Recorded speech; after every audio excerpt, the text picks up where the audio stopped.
Good afternoon प्यारे बच्चों। तो आज हम अपना सेकंड चैप्टर शुरू कर रहे हैं बहुपद। बहुपद के में क्या पढ़ेंगे हम? कुछ चीजें आप उसके बारे में पहले पढ़ चुके हैं, जैसे x प्लस वाई स्क्वायर, लेकिन आपको पता नहीं है कि ये क्या होते थे, क्या इसमें किसको क्या कहते हैं। अब इसमें जैसे x और y है, ये क्या है? चर है। ठीक है, चर क्या होता है? चर को एक प्रतीक से प्रकट किया जाता है। चर को एक प्रतीक से प्रकट किया जाता है जो कोई भी वास्तविक मान धारण कर सकता है। हम चरों को अक्षरों x, y, z आदि से प्रकट करते हैं। तो x और y इसमें क्या होंगे? चर होंगे। x और y क्या होगी इसमें? चर। और भी कई आपने फॉर्मूले किए होंगे, जैसे ये क्या है? एक आयत है, तो इसमें हम इसको मान लेते थे x और y। ठीक है, इसकी जो भी लेंथ है, लंबाई है, इससे हमने x मान लिया और चौड़ाई को क्या मान लेते हैं? y। तो इसका क्षेत्रफल क्या आता था? x गुना y, लंबाई गुना चौड़ाई। अगर हम परिमाप की बात करें तो परिमाप क्या था इसका? परिमाप आपने पढ़ा होगा 2x प्लस y। ये फॉर्मूले पढ़े थे, 2 ब्रैकेट लंबाई जोड़ चौड़ाई। ठीक है, लेकिन इसमें ये क्या है? x और y क्या होते हैं? चर होते हैं।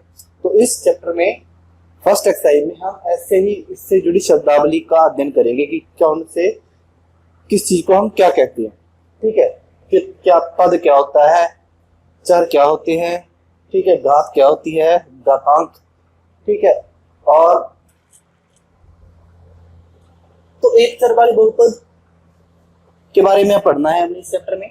चर को एक प्रतीक से प्रकट किया जाता है जो कोई भी वास्तविक मान धारण कर सकता है।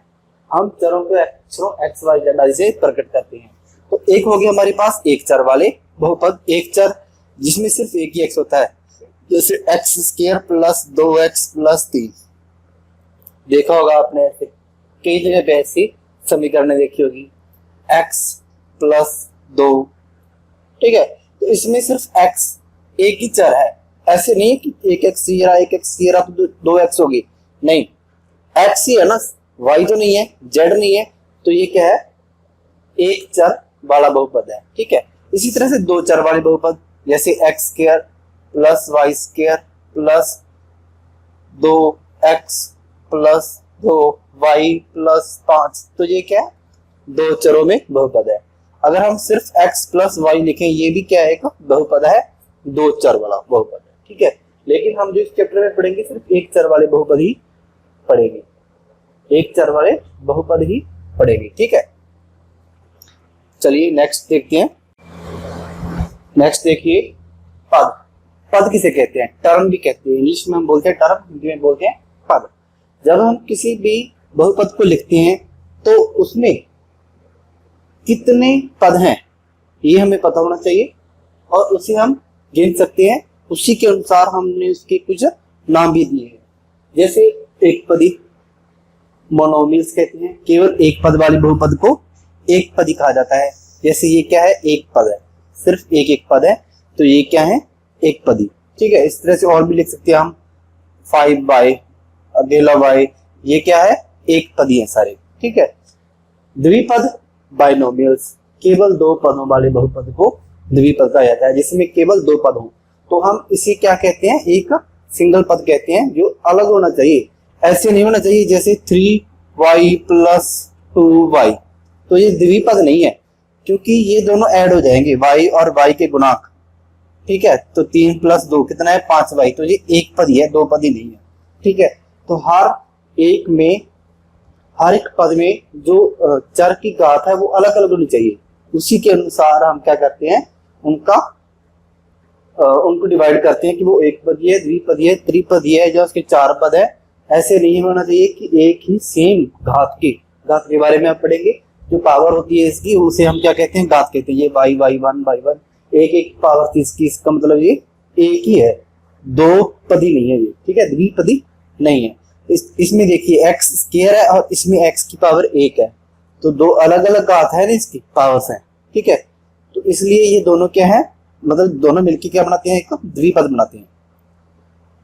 ठीक है, इसी तरह से त्रिपद ट्राइनोमियल्स कहते हैं हम उसे, केवल 3 पदों वाले बहुपद को त्रिपद कहा जाता है। 2x² plus 5x plus 7।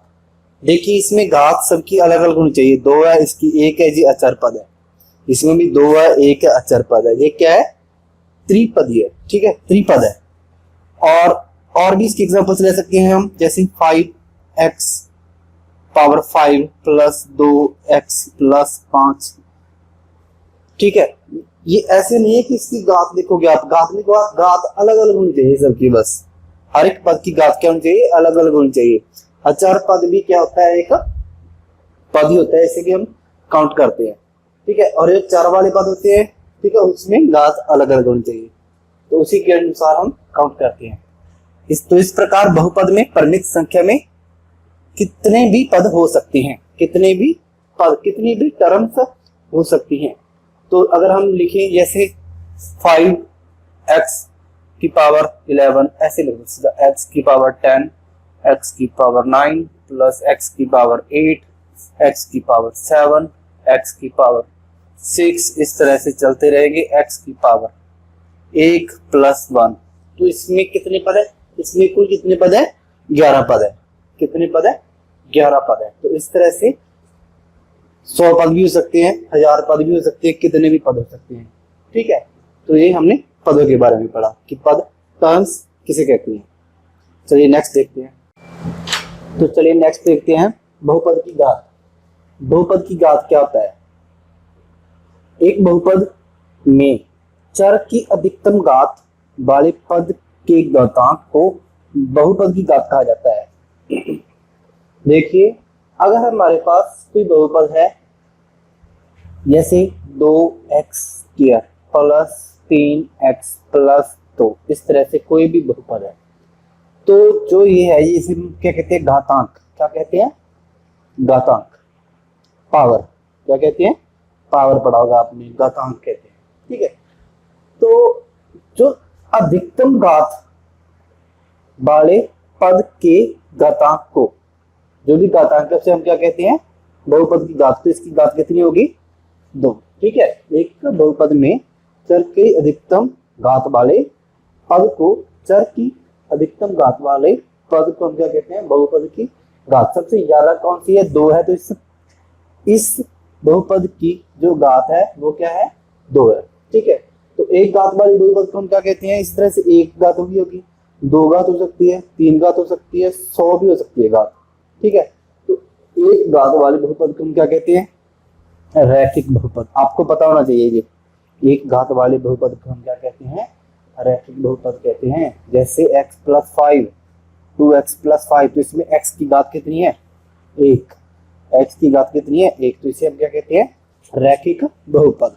2 घात वाले बहुपद को द्विघाती, 2 घात है अगर हमारे पास तो हम उसे क्या कहते हैं, द्विघाती, जहाँ द्विघात बहुपद कहा जाता है, ठीक है।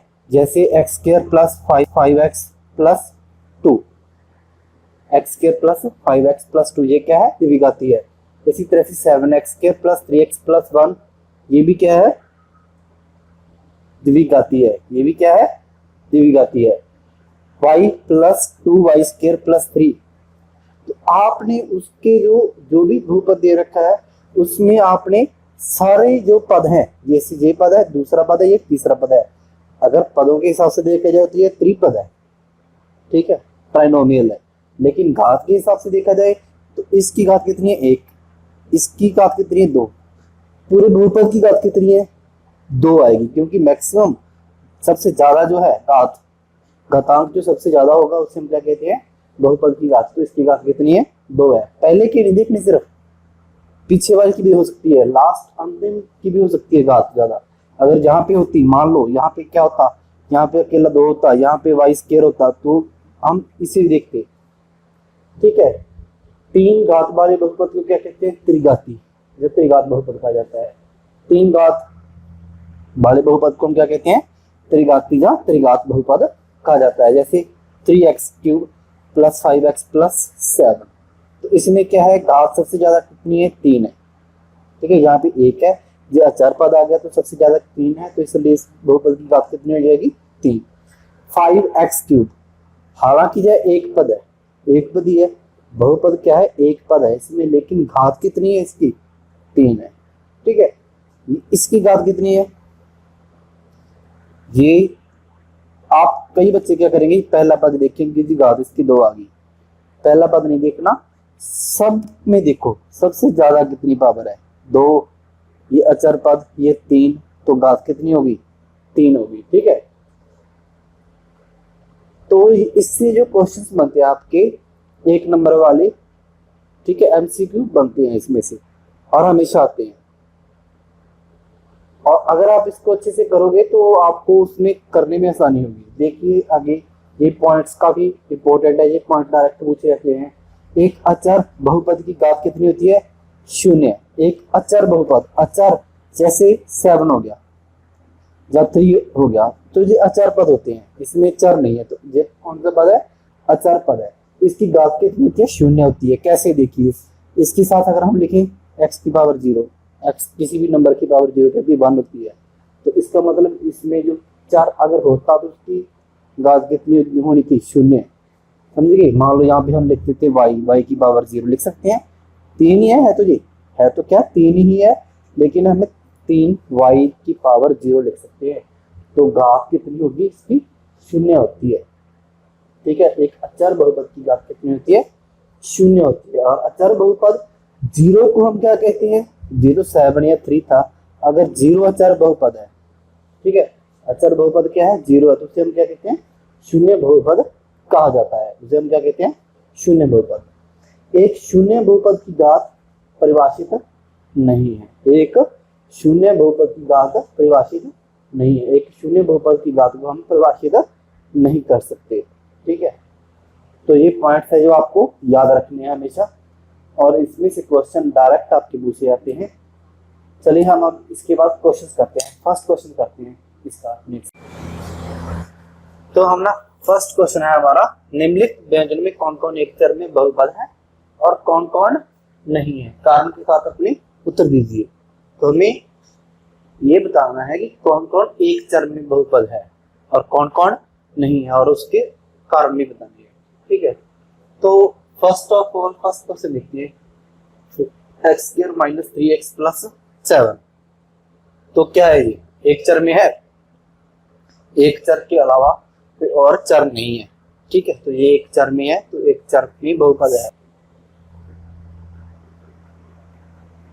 क्योंकि एक चर है इसलिए एक चर में बहुपद है। ठीक है, दूसरा देखिए और तीसरा देखिए, दोनों को एक साथ करते हैं। देखिए इसमें क्या है, y की पावर 2 √2, इसमें क्या है 3√t + t√2। तो जब हम कर रहे होते हैं, जब हमें देखना है कि एक चर में है कि नहीं है, 2 चर में है, 3 चर में है, तो हमारे पास चर की जो घात है वो भी मायने रखती है। कैसे, अगर चर की घात है वो क्या होनी चाहिए, एक पूर्णांक होनी चाहिए। ठीक है, पूर्ण संख्या होनी चाहिए, चर की घात क्या होनी चाहिए, पूर्ण संख्या। और अगर कोई परिमेय संख्या आ गई 3t√, इसका मतलब क्या है, 3t की पावर 1/2 + t√2। तो t की जहाँ पे तो हाफ पावर है, यहाँ पे 1 पावर है, तो जो है हमें सभी पदों में देखना है, सभी पदों में क्या होना चाहिए, t की जो है घात वो क्या होनी चाहिए, एक पूर्ण संख्या होनी चाहिए। ठीक है, तो यहाँ पे पूर्ण संख्या नहीं है, इसलिए वो एक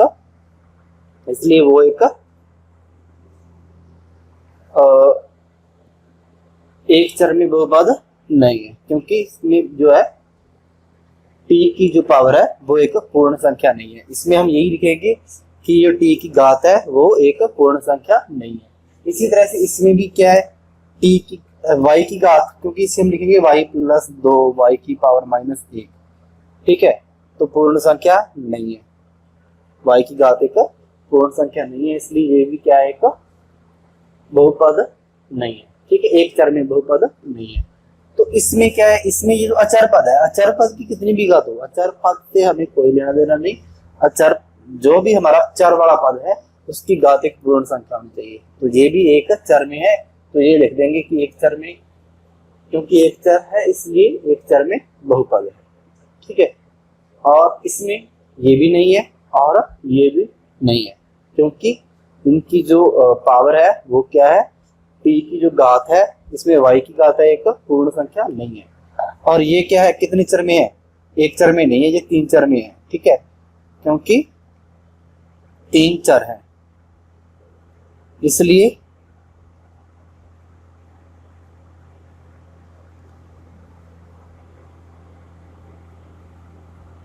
तीन चर में बहुपद है, एक चर में नहीं है, एक चर में नहीं है।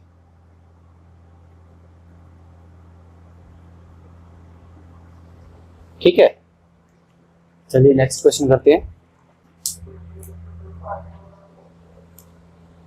तो हमारा ये सेकंड क्वेश्चन है, उसमें क्या है, निम्नलिखित में प्रत्येक में x स्क्वायर का गुणांक लिखिए। अब ये गुणांक क्या होते हैं, जो गुणांक का अंक होता है उसे गुणांक कहते हैं। किसी भी चर वाले पद में जो भी चर का गुणा में अंक होता है उसे हम क्या कहते हैं, गुणांक, गुणांक। ठीक है, तो देखिए जैसे हमारे पास क्या है 5x स्क्वायर, तो x स्क्वायर का गुणांक क्या है 5। ठीक है, इसी तरह से हम लिखे अगर 500 x की पावर 5, तो जो साथ में गुणा का अंक है वो क्या है, गुणांक। अगर हम एक बहुपद लिखें, त्रिघाती लिख लेते हैं, मान लीजिए 7x square cube minus 3x square plus 2x plus 1। ठीक है, अगर इसमें देखा जाए x क्यूब का गुणांक क्या है 7, आप कहोगे जी 7 है। अगर हम कहें x स्क्वायर का गुणांक क्या है तो आप कहोगे जी 3 है, लेकिन इसमें जो साइन होता है वो साथ लेना है, तो इसमें क्या है, गुणांक क्या है -3।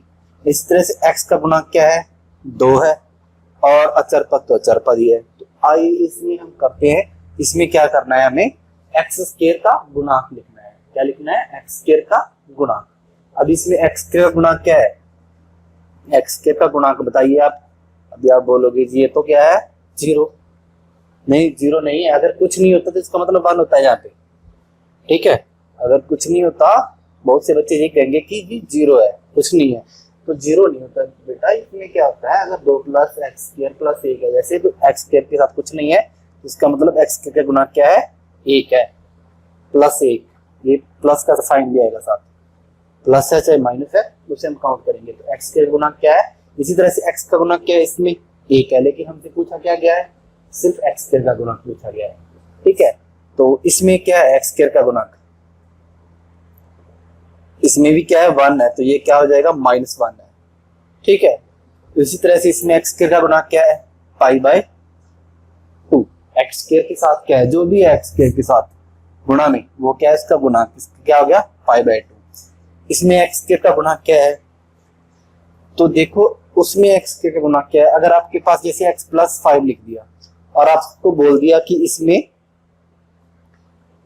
एक्स की पावर 3 का गुणांक लिखिए, तो अगर वो एक्स की पावर 3 वाला पद नहीं है, इसका मतलब उसका गुणांक 0 है। अगर वो पद ही नहीं है उत्तरनिघात वाला, तो इसका मतलब उसका गुणांक क्या है 0। तो इसमें एक्स स्क्वायर वाला पद है नहीं है, तो इसका मतलब एक्स स्क्वायर का गुणांक क्या आएगा इसमें 0। ठीक है, साथ में लिख लेना है इसकी, एक्स स्क्वायर का गुणांक, एक्स स्क्वायर का गुणांक -1, एक्स स्क्वायर का गुणांक π/2। ठीक है, क्या पूछा गया है, 100 घात के द्विपद का और 35 घात के द्विपद का और 100 घात के एक पदी का एक एक उदाहरण दीजिए। तो देखिए द्विपद हमने पढ़ा था, टर्म्स कितनी, पद कितनी 2 होंगे। ठीक है, और घात कितनी है 35, पद 2 ही है। तो अगर हम लिख दे x की पावर 35 प्लस 1, तो 35 घात का द्विपद हो गया। ठीक है, चाहे आप लिख दो x की 2x की पावर 35 प्लस x की पावर 30, तो भी ये क्या है, इसकी घात तो 35 ही आएगी ना, दोनों में बड़ी कौन सी है 35 है। पद कितने हैं 1 2 पद है, द्विपद है। ठीक है, चाहे y में लिख दो y की पावर 35 प्लस 2। ये भी क्या है, 35 घात का एक द्विपद है।